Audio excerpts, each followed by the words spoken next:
কোরবানির পশুর হাটে এবার দেখা মিলেছে মরুর উটের। গাবতলীর গরুর হাটে উট তোলার পরপরই উট দেখতে রীতিমতো ভিড় করছেন দর্শনার্থী ও ইউটিউবাররা। হাটে উটের দাম হাঁকা হচ্ছে 28 লাখ টাকা। উট আর গরু দেখতে মানুষ থাকলেও এখনো অনেকটাই ক্রেতাশূন্য হাট। যারা আসছেন তারা দাম যাচাই বাছাই করেই ফিরে যাচ্ছেন। ক্রেতারা বলছেন সাধ্যের সমন্বয়ের চেষ্টা করছেন তারা। কোরবানির জন্য উটের প্রতি বরাবরই আগ্রহ থাকে ঢাকার বিত্তবানদের। এবারও মরুর জাহাজ নামে পরিচিত এই পশুর দেখা মিলল গাবতলী হাটে। দাম চাইছে তোলা 30, চাইছে 28 লক্ষ দাম কইছে একদম।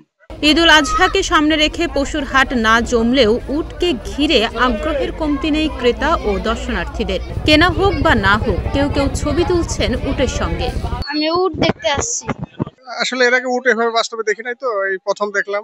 অনেক ভালো লাগতেছে, এজন্য সেলফি উঠালাম আর কি। খুবই ভালো লাগলো আর কি। ক্রেতা দর্শনার্থীরা বলছেন ঈদের এখনো বাকি প্রায় সপ্তাহখানেক। এর মধ্যেই হাটে পশু উঠতে শুরু করেছে। গরু ছাগলের পাশাপাশি উঠেছে উটও।